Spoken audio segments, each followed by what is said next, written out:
ពិតមែនខ្ញុំមិនដឹងរឿងគំនូរតែរូបណាគូចេញពីចិត្តក៏មើលដឹងមិនពិបាកនោះទេគុណិតរបស់គេប្រហែលជាម៉ាត់ប្រៃហើយប្រកាសប្រជាជាងដែលខ្ញុំគិនគេជឿឡានទៅដំណាក់យីខុនប្រាប់ស្នំអាន់ថាខ្ញុំចង់ជួបប្រយ័ត្នគេមើលឃើញផងព្រះមេម្ចាស់ស្នំ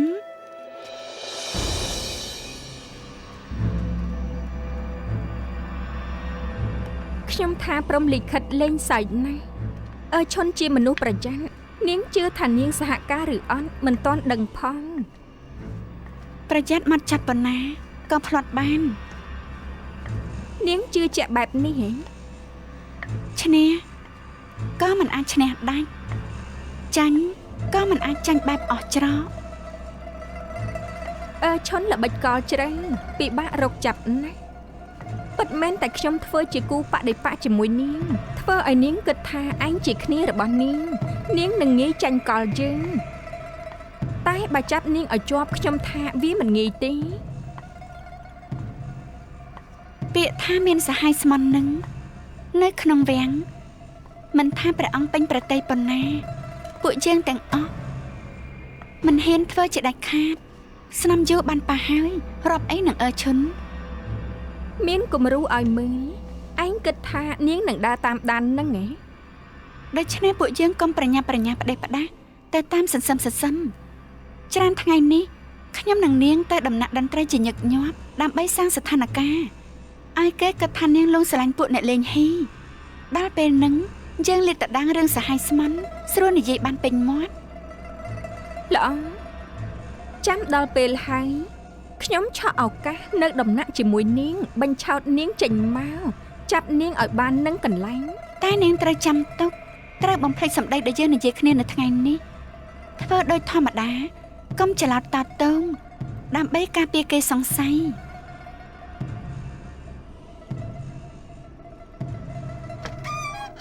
លីកុងកុងលោកម្ចាស់ហ្វុងស្នំ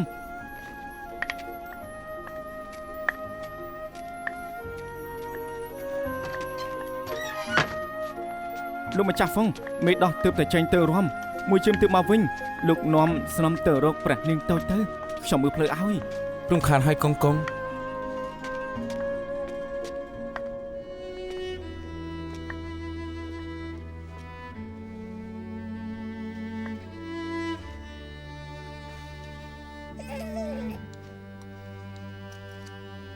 ទីបំផុតម៉ែបានមកមើលកូនហើយ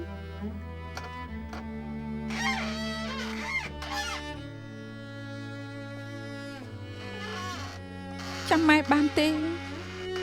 ម៉ែយករបស់លេងមកផ្ញើកូនផងណា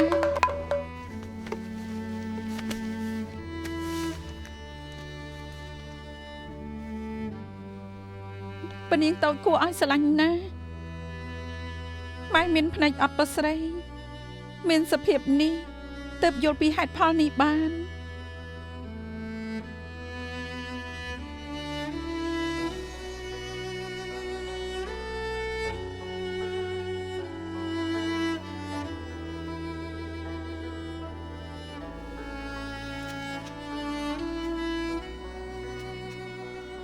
អរគុណណាស់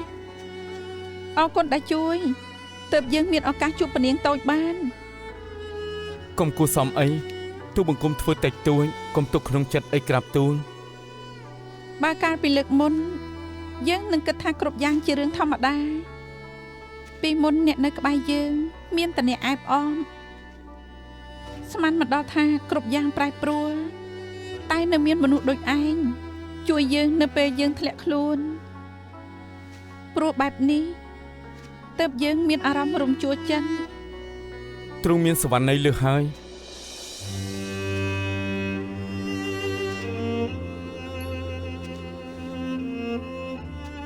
អញ្ចឹងកុំដានលឿនខ្ញុំនឹងទៅតាមឈានជើងទៅជាមួយគ្នាចង់ឈប់ប្រាប់ផងតែប៉ុណ្ណឹងអើយព្រះស្នំមិនអីទេយើងឈឺជើងប្រកាសជាឆ្លោះហើយ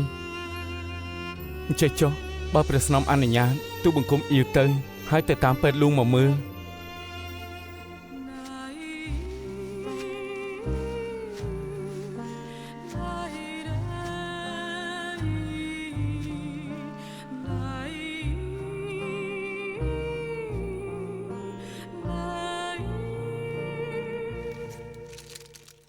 ស្នាមរងលោកម្ចាស់សុនមកហើយ ថ្វាយព្រះពរព្រះស្នំ ក្រោកឡើងជឿឡើងនាងទៅយកទឹកក្តៅមក ព្រះម៉ែម្ចាស់ លោកម្ចាស់សុនថ្ងៃនេះខ្ញុំមានអារម្មណ៍ណែនទ្រូងចម្លែកមិនម្ដងទេ ក្រៅពីណែនទ្រូងទៅនៅមានអារម្មណ៍ឈឺចាប់ត្រង់ណាទៀតទេ ណែនទ្រូងមិនសំដៅលើការឈឺថ្កាត់ពេលខ្លះអាចកើតឡើងពីអារម្មណ៍រូបណាដែលលោកម្ចាស់បានគូមកជានៅចាំបានណា ទ្រង់អភ័យទោសផងចុះទូបង្គំគ្មានគំនិតបោកប្រាស់ស្នំទេ លោកស្រឡាញ់ខ្ញុំមែនទេដោយដែលលោកនិយាយនៅដំណាក់យូអ៊ីបើមិនមែនជាអ្នកដែលលោកស្រឡាញ់មកធ្វើគំរូឲ្យលោកមិនអាចគូររូបបានហើយខ្ញុំឃើញរូបខ្លួនឯងដូចពិនក្នុងចិត្តលោកមានតម្លៃណាស់មែនទេ ទូបង្គំសុំតែស្លាប់ លោកម្ចាស់សុនក្រោកឡើងមកនិយាយគ្នាទៅ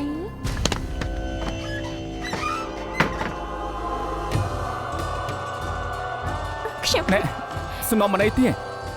ខ្ញុំមិនអីទេខ្ញុំមិនអីទេ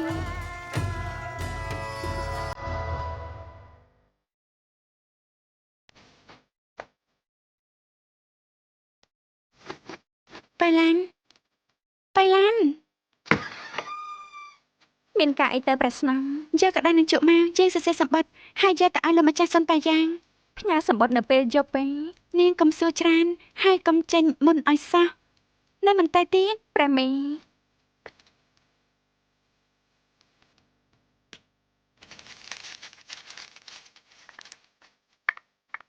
ឆាប់ទៅឆាប់មក ព្រះមេ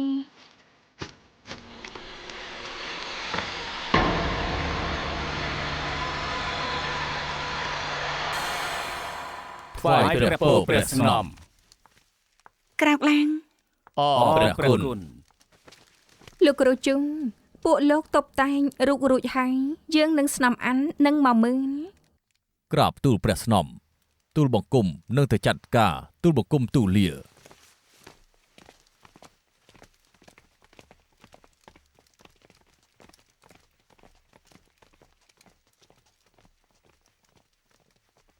នាងមានអីជាមួយខ្ញុំហ៎ ម្សិលមិញនាងស្និទ្ធស្នាលនឹងលោកម្ចាស់សុននៅនឹងមុខអើឈុនដឹងទេធ្វើបែបហ្នឹងប៉ះពាល់ដល់ផែនការរបស់យើងយ៉ាងម៉េចទេការពិតនាងគិតអីទៅ ខ្ញុំចង់ពិសោធន៍មើលថាឈុនស្រឡាញ់សុនបៃយ៉ាងឬអត់ ឈុនមិនចិត្តលើលោកម្ចាស់សុនមិនក៏គិតអញ្ចឹង ខ្ញុំមិនគិតខ្លួនឯងទេឈុនផ្្លាត់មាត់ប្រាប់ការពិតដល់ខ្ញុំដោយមិនដឹងខ្លួននាងដឹងទេពេលដែលសុនបៃយ៉ាងយករូបមកឲ្យខ្ញុំការពិតគេគូខ្លួនឯង ថ្វីបើមែនលោកម្ចាស់សុនធ្វើដើម្បីឲ្យរឿងវាចប់ ហើយនាងដឹងទេក្នុងជីវិតរបស់សុនបៃយ៉ាងគេគូតែរូបអ្នកដែលគេស្រឡាញ់នោះគឺខ្ញុំតាមគោលការណ៍នោះឈុនត្រូវរៀបចំគម្រោងការដើម្បីកម្ចាត់ខ្ញុំប៉ុន្តែដល់ចុងក្រោយឈុនបែរជាមិនបានធ្វើនាងដឹងទេមូលហេតុថាព្រោះតែអ្វី នាងនិយាយបានន័យថានាងសង្ស័យឈុនស្រឡាញ់លោកម្ចាស់សុនទើបនាងទប់ដៃ ហើយការសង្ស័យនេះខ្ញុំទើបតែពិសោធន៍ទេ តើនាងបានពិសោធន៍ហើយពាក់ព័ន្ធអីនឹងឈុនទៅមើលហ៊ី យើងព្រមព្រៀងគ្នាថាយប់នេះយើងនឹងបញ្ឆោតឈុនទៅដំណាក់តន្ត្រីហើយបើវាអញ្ចឹងខ្ញុំត្រូវរកអ្នកណាមកជំនួយ នាងប្រើលោកម្ចាស់សុនធ្វើជំនួយ គួរតែនិយាយថាខ្ញុំប្រើសុនបៃយ៉ាងបញ្ឆោតឲ្យឈុនចូលអន្ទះឈុនអន្ទះសារទៅជួបលោកម្ចាស់សុនខ្ញុំគ្រាន់តែដូរសម្បត្តិតែប៉ុណ្ណោះដូរពេលវេលានិងទីកន្លែងគ្រប់យ៉ាងនឹងទៅតាមផែនការរបស់យើង ក៏ តដែររបស់យើងគឺអើឈុនមិនក៏ឲ្យអ្នកផ្សេងមកពាក់ព័ន្ធដែរលោកម្ចាស់សុនអត់នៅក្នុងផែនការយើងទេ ហើយបើគ្រប់យ៉ាងធ្វើទៅតាមផែនការរបស់នាងហើយពេលហ្នឹងពេលដែលពួកទាហានចាប់បានមានតែអើឈុនម្នាក់ចំណែកនៅសល់គ្រាន់តែជាបទចោទប្រកាន់បែបនេះយកទោសអើឈុនយ៉ាងម៉េចទេពេលហ្នឹងគ្មានផោះតាងចោលស្នំយូរទៅរឿងវារ៉ាំរ៉ៃនាងអាចចាំរឿងនៅក្នុងវាំងបាន តែយ៉ាងម៉េចក៏លោកម្ចាស់សុនមានគុណលើនាងធ្វើបែបនេះមិនរអៀលខ្លួនទេអី អាន់ឈីនចង់ជួយមនុស្សគឺជានាងណាសហការជាមួយខ្ញុំធ្វើបាបមនុស្សក៏ជានាងមិនរអៀលខ្លួនទេនាងចង់ធ្វើកិច្ចការធំកុំចិត្តទុនឲ្យសោះ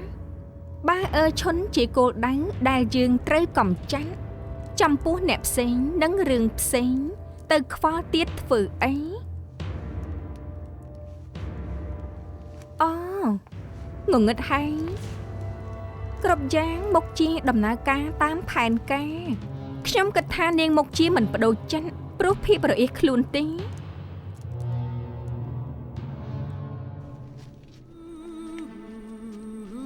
ខ្ញុំស្អប់ខ្លួនឯងបំផុតមានអារម្មណ៍ថាខ្លួនឯងគួរឲ្យស្អប់ កុំគិតបែបនេះអីសុនប៉ាយ៉ាងត្រូវក្របផ្លាត់ដែរតែទាំងអស់ជាផែនការអ៊ីមិនពាក់ព័ន្ធជាមួយនាងទេនាងគ្រាន់តែដោយរយ គ្រាន់តែដោយរយអញ្ចឹងត្រូវបណ្ដោយតាមទឹក នាងគ្មានជំរឿស បាននិយាយពីគ្មានជំរឿសមកជាមិនអាក្រក់ជាងស្នំយូគៀបបង្ខំគំរាមឲ្យខ្ញុំសារភាពរឿងរបស់អើឈុន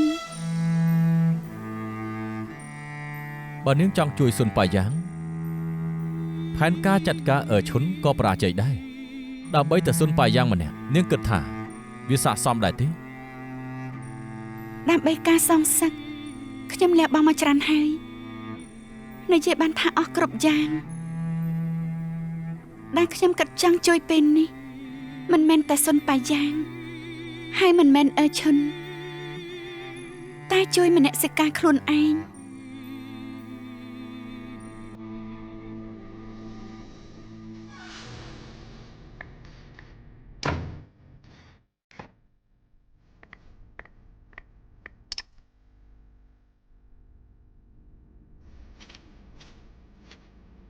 រយៈពេលនៅក្នុងវិញ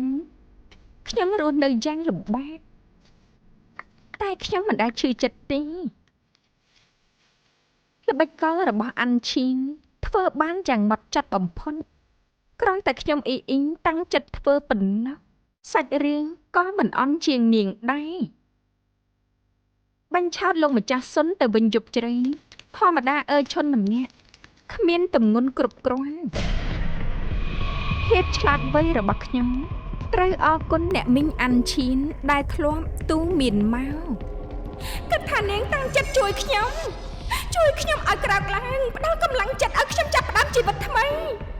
តែខ្ញុំមានអារម្មណ៍ថាលើលោកនេះនៅវាំងនេះខ្ញុំមានមិត្តភក្តិខ្លះមានអ្នកដែលខ្ញុំទុកចិត្តហើយព្រោះអីត្រូវហើយឈុនជាសត្រូវរបស់ខ្ញុំតែអ្នកដែលមិនស្មោះត្រង់ជាមួយខ្ញុំមិនមែនមានតែនាងម្នាក់ទេយប់នេះខ្ញុំទុកឲ្យនាងចាំខកទៅនិយាយពីចិត្តទុនចង់ជួយមនុស្សក៏គិតថាមានតែអាន់ឈៀនម្នាក់ទេខ្ញុំហ៊ានភ្នាល់ថានាងនៅមានមនសិការគិតចង់កាត់ក្បាលគេក៏គិតចង់កាត់ក្បាលយើងមិនយូរទេយើងនឹងចាត់ការឈុនតែយប់នេះអ្នកដែលយើងចាត់ការគឺជានាងចំតែម្ដង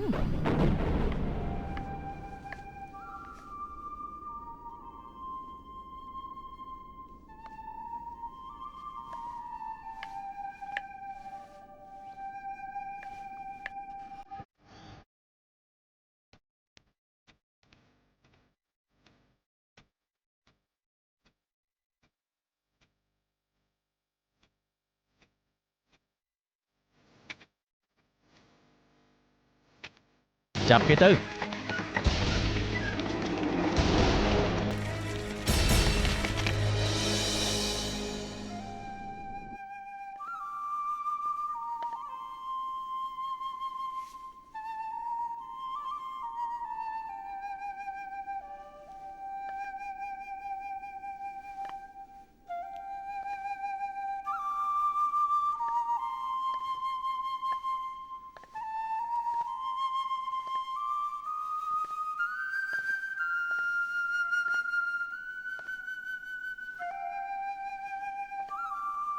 នាងជាអ្នកណា អាន់ឈៀនគួរតែហៅស្នំអាន់ណាខ្យល់អីបក់នាងមក មិនក៏ស្នំចេះព្រមបាត់នេះ នាងប្រកាសជាសម្ដៅបាត់បំពេក្មេងដែលខ្ញុំព្រមចប់ហើយ បាត់នេះជាបាត់របស់ក្រុងស៊ូហាន់ជូតាមដែលខ្ញុំដឹងមក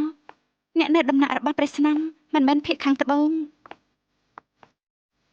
ហ្វុងអូបង្រៀនខ្ញុំបាត់នេះខ្លុយក៏ជារបស់ហ្វុងអូទឹកមុខនាងមិញនេះធ្វើនៅតាំងនៅមុខយើងបានហើយ ស្នំនិយាយបានន័យថាយ៉ាងម៉េច នាងនៅចាំបានរាល់ថ្ងៃនេះនាងនៅឋានៈអីទៅនាងគួរតែយល់ពីចេតនាខ្ញុំ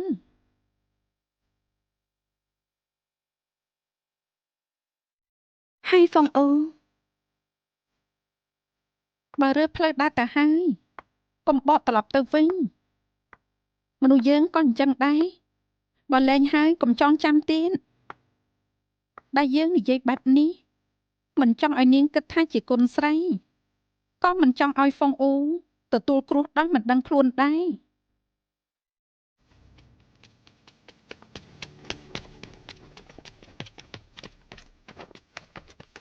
ស្នំអាន់ថ្វាយប្រពោស្នំយូ ក្រោកឡើង អរប្រគុណ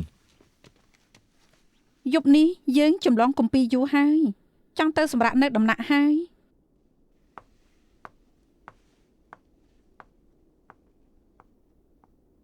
យ៉ាងម៉េចជួបលោកម្ចាស់សុនទេ លោកម្ចាស់ស៊ុនត្រូវចាប់ខ្លួននៅដំណាក់តន្ត្រី ចុះស្នំឈុន គេអត់និយាយទេសំណាងដែលនាងមកទៅមិនអញ្ចឹងគេនឹងយល់ថានាងជាសហាយ ពួកនៅសាលាក្តីនិយាយថាអ្នកនៅដំណាក់តន្ត្រីមានតែលោកម្ចាស់សុនបាយ៉ាងម្នាក់ប៉ុណ្ណោះ ហើយស្នំអាន់នាងអត់នៅទីនឹងទេ ប្រកាសណាស់ឬចង់ឲ្យខ្ញុំទៅទីនឹងថ្វាយប្រពោស្នំអាន់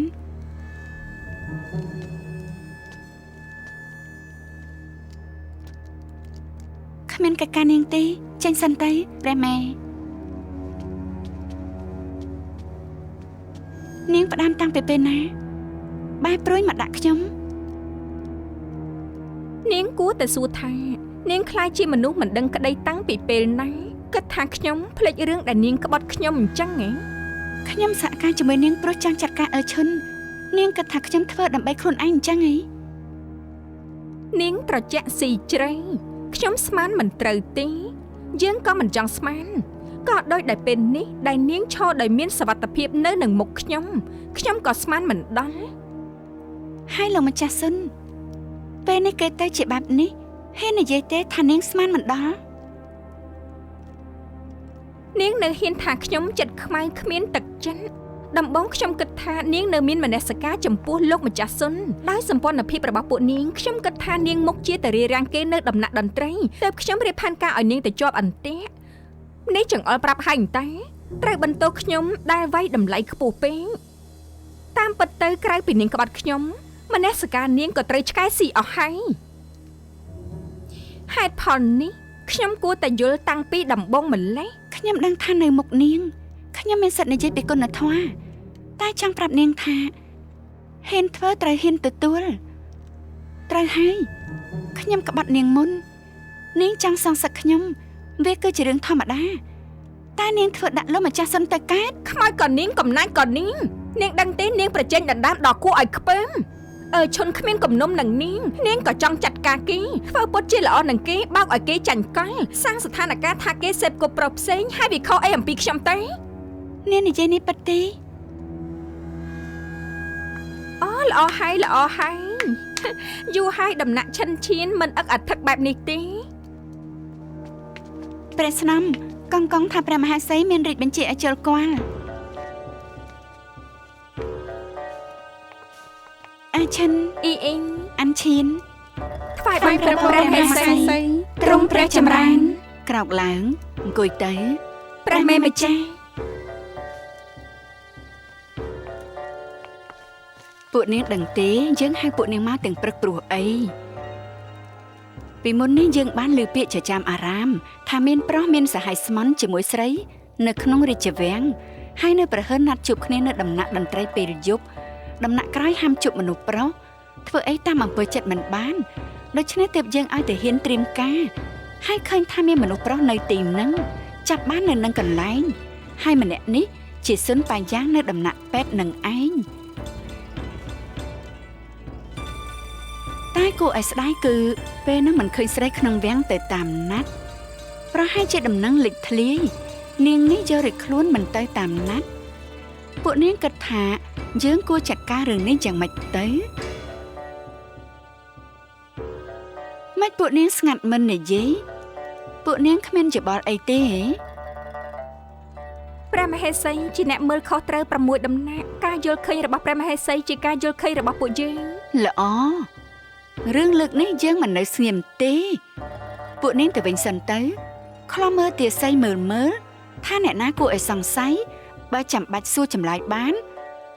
យើងត្រូវស៊ើបរកការពិតឲ្យឃើញតើតែមានអ្នកសារភាពរឿងនេះត្រូវចាប់មុនព្រះអង្គយាងមកវិញពួកនាងយល់ទេព្រះមហេសី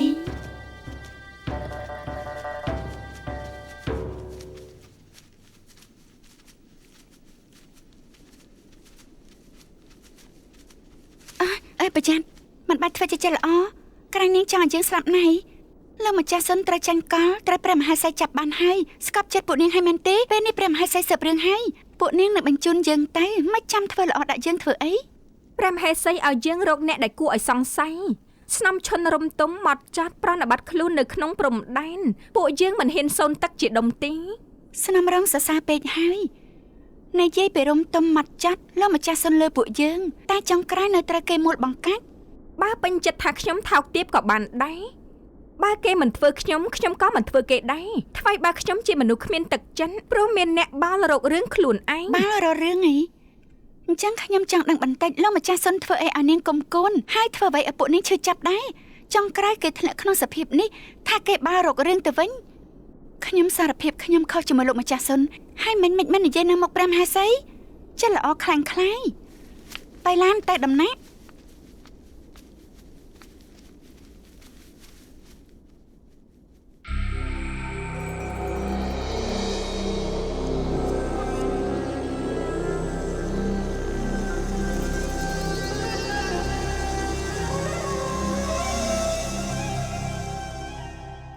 ព្រះមហេសីមានរាជបញ្ជាពេទ្យលោកសុនប៉ាយ៉ាងសង្ស័យរឿងសហាយស្មន់ជាមួយទាស័យឲ្យកំណត់ដីដាក្នុងដំណាក់ថ្នាំដោយមានលោកម្ចាស់ហ្វុងជាអ្នកគ្រប់គ្រងពេលស៊ើបដឹងការពិតហើយនឹងកាត់ក្តីម្ដងទៀត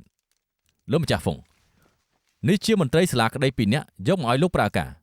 រំខានវាងកងហើយខ្ញុំនឹងធ្វើតាមទូនីតិលោកម្ចាស់សុនកំតាន់ទៅព្រះមហេសីមានរាជបញ្ជាវាងកងលោកម្ចាស់សុនជាឪពុកពេទ្យសុនប៉ាយ៉ាងឲ្យឪពុកកូនគេនិយាយគ្នាទៅលោកម្ចាស់មិនចាំបាច់វល់ខ្ញុំទេតាមពិតទៅខ្ញុំទទួលរាជបញ្ជាពីព្រះមហេសី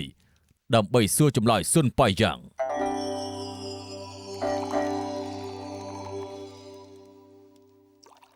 លោកមិនចាំបាច់ខ្វល់ទេ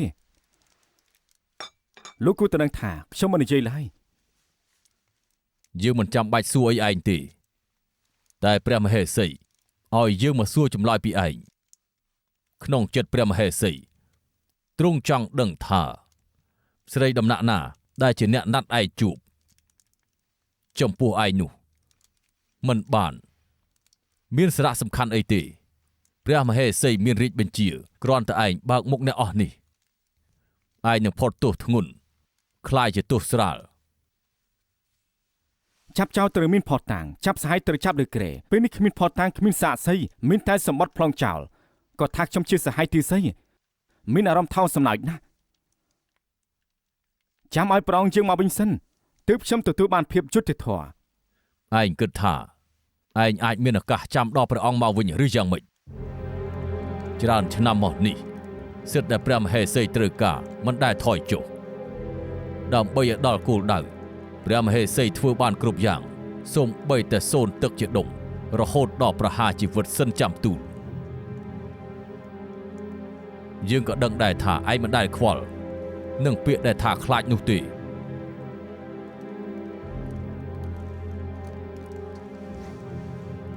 ហ៊ានធ្វើហ៊ានទទួលបើជីវិតខ្ញុំត្រូវវាសនាកំណត់ហើយនោះចាំបាច់ធ្វើបាបអ្នកដទៃធ្វើអ្វី បើឯងមានតែខ្លួនមួយឯងអាចនឹងស្លាប់តែឯងដែលគិតទេថាព្រះមហេសីមានអំណាចនៅក្នុងដៃអាចសម្លាប់បានគ្រប់ពេល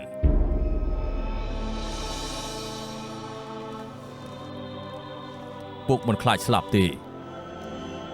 បើក្នុងភ្នែករបស់ឯងយើងជាអ្នកដែលសមតែស្លាប់ឯងដែលគិតដែរទេថាប្រពន្ធរបស់ឯងហៅសៀបាយយ៉ាងគិតថាពុកសំវឯងចុះរឿងដែលបានកើតឡើងលើកនេះកើតឡើងពីខ្លួនរបស់ឯងឬមួយក៏ឯងត្រូវគេប្រើប្រាស់យ៉ាងហោចណាស់ក៏ឯងគួរតែឲ្យពុកយល់ដែរអាចទៅរួចដែរទេនៅសុកឯងទៅដំណាក់តន្ត្រីពុកពិតជាមិនជឿជាដាច់ខាតឯងឆាប់ប្រាប់ពុកមកអ្នកណាជាអ្នកណាត់ឯងតើឯងកំពុងតែការពារអ្នកណាគេ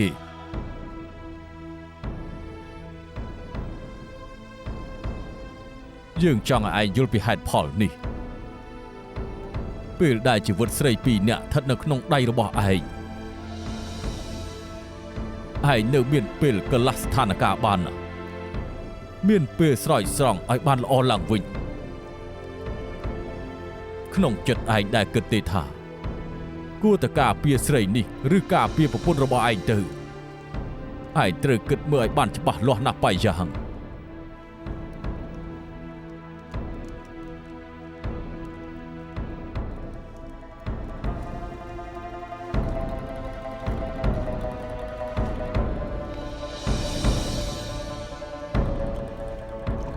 លោកម្ចាស់ស៊ុនបិទមាត់ចិត្តពីរឿងកាត់ឡើងនៅយប់ហ្នឹងគ្មាននិយាយថាមានអ្នកណាត់គេចំណែកបានកងតែបន្ទប់ដែលលោកម្ចាស់ស៊ុនដេកនៅយប់ហ្នឹងឆាយឆេរយ៉ាងលម្អិតមិនឃើញអ្វីសោះមុនព្រះអង្គមកវិញព្រះមហេសីមិនហ៊ានស៊ើបអង្កេតរឿងនេះដោយបើកចំហបើស៊ើបអង្កេតទៅគ្មានបានអីរឿងចាប់ដែលងាយខ្ញុំខ្លាចសម្បត្តិនឹងនៅមិនទាន់បំផ្លាញចោលតែវាងកងនិយាយថានៅក្នុងវាំងមានកណ្ដុរតែឆាយឆេរយ៉ាងលម្អិតនៅមិនឃើញសម្បត្តិប្រហែលមិននៅទេដឹងទេព្រះអង្គមកវិញពេលណាខាន់ស្អែកនេះ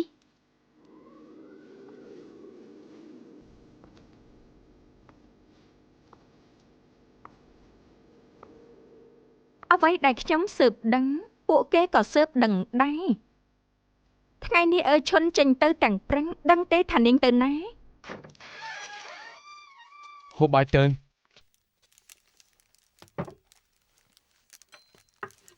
លោកជាទាហានការពារព្រះអង្គហើយមកមើលថែខ្ញុំនៅហូបបាយជាមួយខ្ញុំទៀតខ្ញុំរីកចិត្តណាស់ហូបបាយម្នាក់ឯងមិនឆ្ងាញ់ទេមកហូបទៅ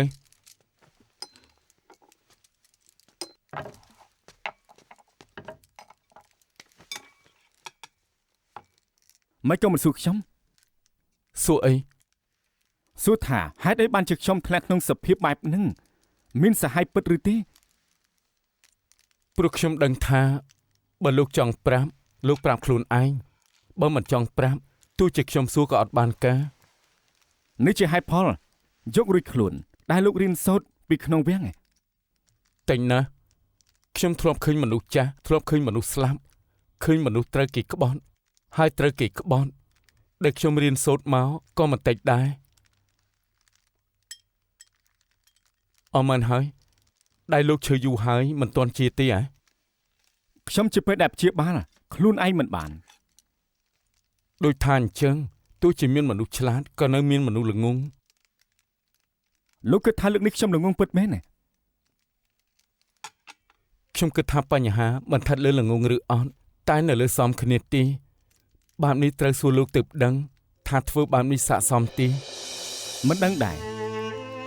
ឯងនិយាយបែបនេះខ្ញុំធ្វើអ្វីត្រូវទប់ស្កាត់ចិត្តមើលថាស័ក្តិសមដែរទេមុននឹងធ្វើអញ្ចឹងរឿងនេះមិនចាំបាច់ធ្វើទេហូបបាយទៅ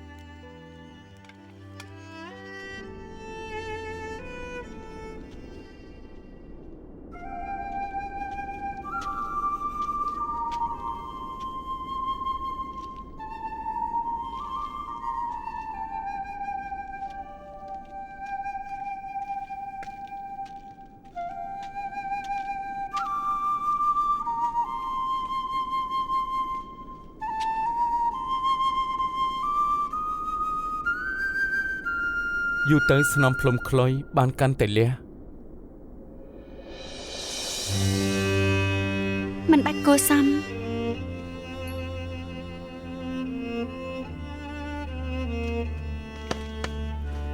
ថ្វាយព្រះពរព្រះស្នំ ក្រោកឡើង អរព្រះគុណទូបង្គំមករំខានហើយទូលា ហ្វុងអ៊ូ តើមានបញ្ហាអី លើថាព្រះមហាសីឲ្យលោកគ្រប់គ្រងលោកម្ចាស់សុននៅដំណាក់ថ្នាំតើពេលនេះយ៉ាងម៉េចហើយ យ៉ាងណាក៏ទូបង្គំនិងលោកម្ចាស់សុនធ្លាប់ស្គាល់គ្នាទូបង្គំមើលថែគេបានយ៉ាងល្អព្រះស្នំទុកប្រទេសចុះ លោកម្ចាស់សុនត្រូវគេមូលបង្កាច់ត្រូវមានសភាពបែបនេះទេវតាធ្វើបាបមែន រឿងលើកនេះមិនទាន់ច្បាស់លាស់ហេតុអីព្រះស្នំដឹងថាលោកម្ចាស់សុនត្រូវគេមូលបង្កាច់ គ្រប់គ្នានៅក្នុងវាំងដឹងថាលោកម្ចាស់សុនជាមនុស្សបើកចំហតែធ្វើរឿងថោកទាបជាមួយទាសីកាត់ដែរ វាពិតមែនព្រះស្នំនៅក្នុងវាំងយូរហើយរមែងដឹងច្បាស់ពីសភាពនៅក្នុងវាំងហើយព្រះស្នំដឹងអត់ថ្ងៃនេះលោកម្ចាស់សុនទៅដំណាក់តន្ត្រីធ្វើអីព្រះស្នំដឹងទី និយាយបែបនេះបានន័យថាម៉េច ទូបង្គំល្ងងខ្លៅតែទូបង្គំជាអង្គរៈមានទូនាទីការពារព្រះអង្គនៅក្នុងព្រះរាជដំណាក់ លោកក៏ថាខ្ញុំមកបង្កាច់លោកម្ចាស់សុនក្នុងចិត្តលោកខ្ញុំជាមនុស្សអញ្ចឹងហ៎ ព្រះស្នំចរិតរំទុំពិបាកនឹងទប់ចិត្តបានថែមទាំងរាល់ថ្ងៃនេះព្រះស្នំមានឋានៈខ្ពស់ទូបង្គំជាបាវព្រាវអោនក្បាលដាក់ចំពោះអ្នកនាងអានឈៀនមិនមែនជាអានឈៀនបច្ចុប្បន្នទេទូបង្គំមិននឹងហ៊ាននិយាយផ្ដេសផ្ដាស បាននិយាយពីធរន្តនស័ក្តិខ្ញុំនិយាយជាមួយលោកមិញនេះស្នំយូយ៉ាងម៉េចដែរ ស្នំយូសំពរចម្លងកពីក្នុងដំណាក់ទូបង្គំមានទូនាទីមើលថែការពារមិនដែលនិយាយរឿងផ្ទាល់ខ្លួនទេចាំមួយរយៈទៅទូបង្គំនឹងទូលថាស្នំយូយ៉ាងម៉េច នៅដំណាក់ក្រៅជាកន្លែងដែលច្របោកច្របល់ធ្វើអ្វីគួរប្រយ័ត្នកុំឲ្យអ្នកណាជ្រៀតជ្រែកចូលបានមកមូលបង្កាច់លាបពណ៌ទម្លាក់កំហុសឲ្យមិនអញ្ចឹងនឹងមានសភាពដូចជាលោកម្ចាស់សុន អរព្រះគុណដែលទ្រង់បារម្ភចំពោះការសែបគប់មិត្តភ័ក្តិទូបង្គំក៏ជួបមកមិនតិចដែរមិត្តប្រភេទណាគួរសែបគប់ហើយមិនគួរចូលក្បែរទូបង្គំមើលធ្លុះទូបង្គំទូលា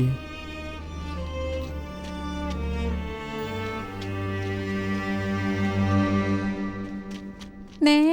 កុំលេងសើចជាមួយខ្ញុំអី នៅពេលនេះនៅមានចិត្តនិយាយលេងទៀតអី ថ្វាយព្រះពរស្នំឈុននៅជុំគ្នាតែមើលហ៊ីនៅដំណាក់តន្ត្រីវាមិនសប្បាយជាងទេអីយីកំណត់នេះល្អដែរតានាងបាត់មកទៅពេលនេះដំណាក់ឈិនឈិនពួកនាងអាំងអីមកស្រែកជាចាច់ចាញ់ឲ្យអស់ទៅ បើស្នំឈុនហាមាត់ហើយពួកឯងទៅដំណាក់សិនតែថ្ងៃក្រោយចាំមកទៀត អញ្ចឹងលែងរំខានស្នំទាំងពីរហើយ ខ្ញុំម្ចាស់ទូលា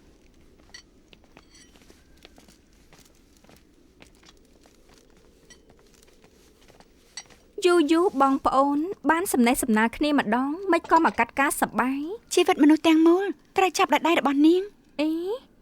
ស្នំឈុនខ្លាយជាចិត្តព្រះបារម្ភពីជីវិតមនុស្សតាំងពីពេលណាមកដែរ លោកម្ចាស់សុនមានគុណលើនាងនាងបែរជាល្មើសគុណគេនៅមានមនសិការខ្លះទេ មនសិការអូមនសិការខ្ញុំបាត់យូរហើយនាងនៅមានណាអូអញ្ចឹងរំខាននាងជួយសងគុណឲ្យផងខ្ញុំជួយរំដោះគ្រោះឲ្យសុនបៃយ៉ាងបានតែបើនាងមានសមត្ថភាពខ្ញុំក៏មិនរារាំងដែរតែត្រូវហត់បន្តិចហើយព្រះអង្គចិត្តយាងមកវិញហើយមានច្រើនយ៉ាងដែលចាំមិនបាន នាងបញ្ឆាត់ឲ្យខ្ញុំជួបគេគិតថាខ្ញុំល្ងងអី រឿងស្នេហានេះមិនធ្វើឲ្យអ្នកណាឆ្លាតទេ អ្នកដែលថោកទាបគ្មានទេស្នេហាតែអ្នកដែលបោកស្នេហាប្រើវាមិនធ្វើឲ្យសមតាបំណងនោះទេ មាត់រឹងវាគ្មានប្រយោជន៍ទេចាប់តាំងពីផ្ដើមដំបូងម្លេះអ្នកដែលចាញ់រៀបមិនមែនសុនបៃយ៉ាងតែជានាងព្រោះនាងដាក់ដើមទុនធ្ងន់ពេកដើម្បីយកឈ្នះខ្ញុំឲ្យបានត្រូវលះបង់ប្រុសដែលខ្លួនស្រឡាញ់ត្រូវឈឺចិត្តហើយសោកស្ដាយអស់មួយជីវិតនាងមានសមត្ថភាពនិងលះបង់ទេប្រកល់ខ្លួនដើម្បីជួយគេទាំងជាជនល្មើសនិងជាគូស្នេហ៍ អ្នកណាប្រកាសខ្លួននៅនឹងមុខសុនបៃយ៉ាងចម្លែងវាដឹងហើយតា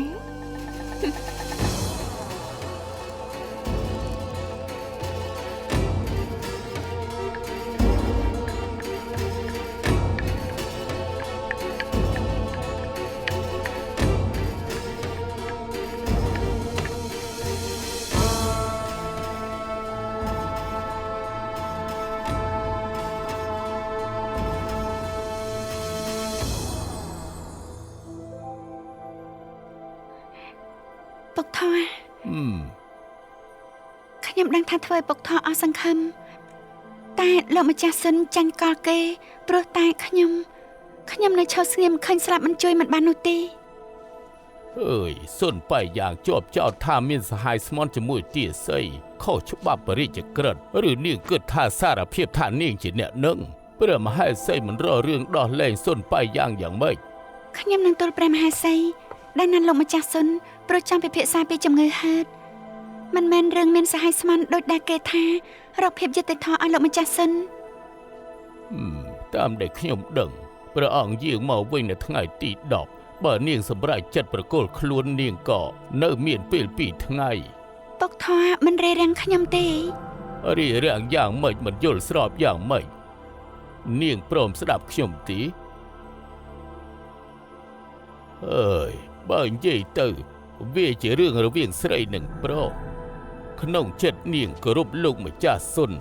ឬក៏ស្រឡាញ់គេពុកធរអាចមើលដឹងបើពេលនេះខ្ញុំរារាំងនាងក្រែងតែថ្ងៃមុខទៅ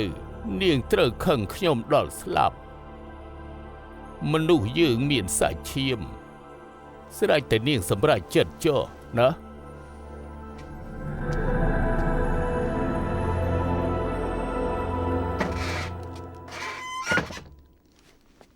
ព្រះស្នំឈិនមកវិញហើយ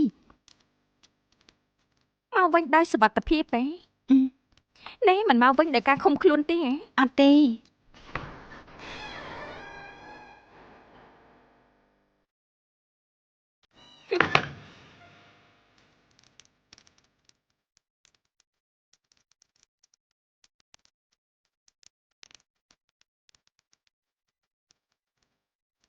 គំរោះ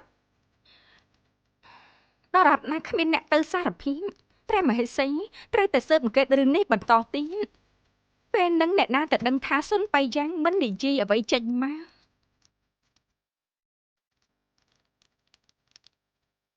ជាឡានព្រះម៉ែឯងបាននិយាយថាវាងវូស៊ុងទៅឆែកឆេរបន្ទប់នៅដំណាក់ថ្នាំដោយប្រើលេសថាចាប់កណ្ដុរមែនទេព្រះម៉ែពួកគេធ្វើអ្វីគឺត្រូវប្រើលេសធ្វើតាមវគ្គឃ្លាគ្រប់យ៉ាងឯងឆាប់ទៅរកថ្នាំសម្លាប់កណ្ដុរមកព្រះម៉ែ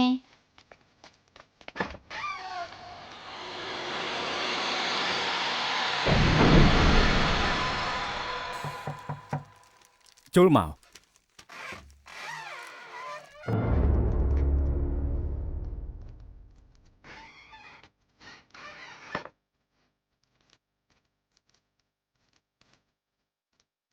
លោកម្ចាស់សិន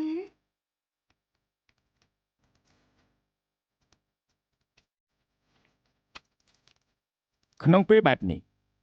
ស្នំមិនគួរណាប្រថុយគ្រោះថ្នាក់ឡើយលោកម្ចាស់សិនលើកនេះខ្ញុំធ្វើឲ្យលោកលំបាកថ្ងៃហ្នឹងខ្ញុំជាអ្នកណាត់លោកទៅជួបព្រោះមានរឿងបន្តិចបន្តួចចង់សុំវល់ស្មានមិនដល់ថាមានអ្នកឆក់ឱកាសមួលបង្កាច់ពេលនេះនៅនិយាយក៏គ្មានប្រយោជន៍ដែរសំណាងនៅថ្ងៃហ្នឹងស្នំមិនបានទៅតាមការណាត់មិនចឹងទេនោះវាដូចទឹកពេញមាត់យ៉ាងចឹងលោកម្ចាស់មិននិយាយបែបនេះការពិតរឿងនៅលើលោកនេះដើមហេតុទាំងអស់កើតឡើងមកពីខ្ញុំត្រូវទទួលខុសត្រូវអ្វីដែលបានកើតឡើងដើម្បីកុំឲ្យលោកត្រូវគេមួលបង្កាច់ព្រឹកស្អែកខ្ញុំទូលការពិតប្រាប់ព្រះមហេសីរកយុត្តិធម៌ជូនលោករកយុត្តិធម៌ប្រកាសហើយឬលោកគិតថាខ្ញុំឲ្យលោកធ្វើជាពពែទទួលបានបើស្នំមានបន្ទូលបែបនេះស្រេចតែស្នំចុះនេះខ្ញុំធ្វើនំមកឲ្យសាក់ភ្លុកមើលទៅឆ្ងាញ់ណាស់ណា នៅក្នុងពេលបែបនេះបានភ្លួតធ្វើដៃរបស់ស្នំក៏ចាត់ទុកថាជាវាសនាទូបង្គំហើយ គ្រាន់តែជានំមួយចានតូចវាមានតែស្អីទេ នំនេះជានំដែលទូបង្គំគ្មានថ្ងៃភ្លេចបានទេ ហូបទៅតនៅក្តៅក្តៅ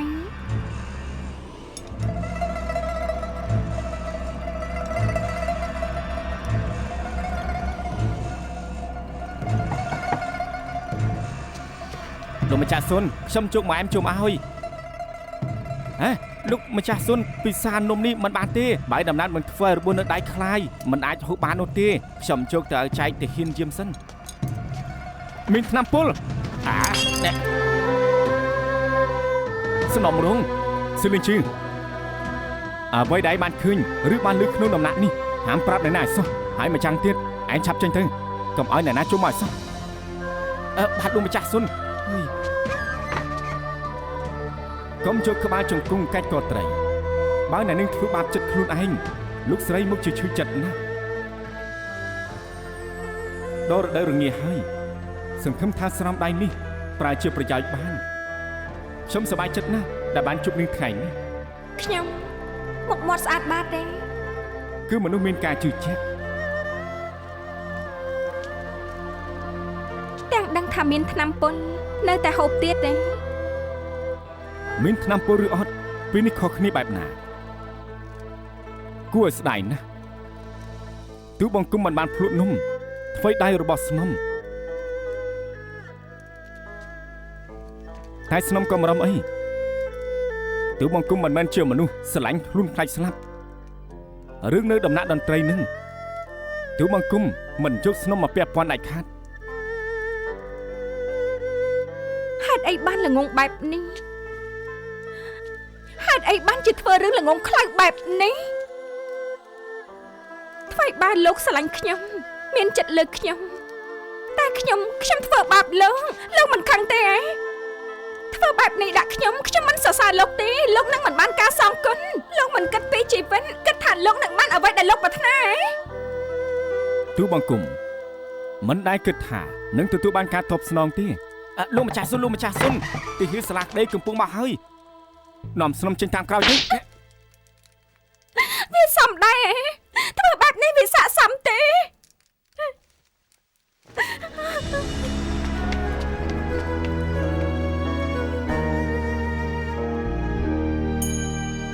默默中你我一息間錯摸，終因結果，然後萬劫不復，明明滅滅目光交錯，苦海點猛火，是你閃身路過，竟勾引着我。為你犧牲已注定，似心染絕症，嘗盡你的砒霜要我命，連累我眼睛掛念有聲，輪迴在生生死死。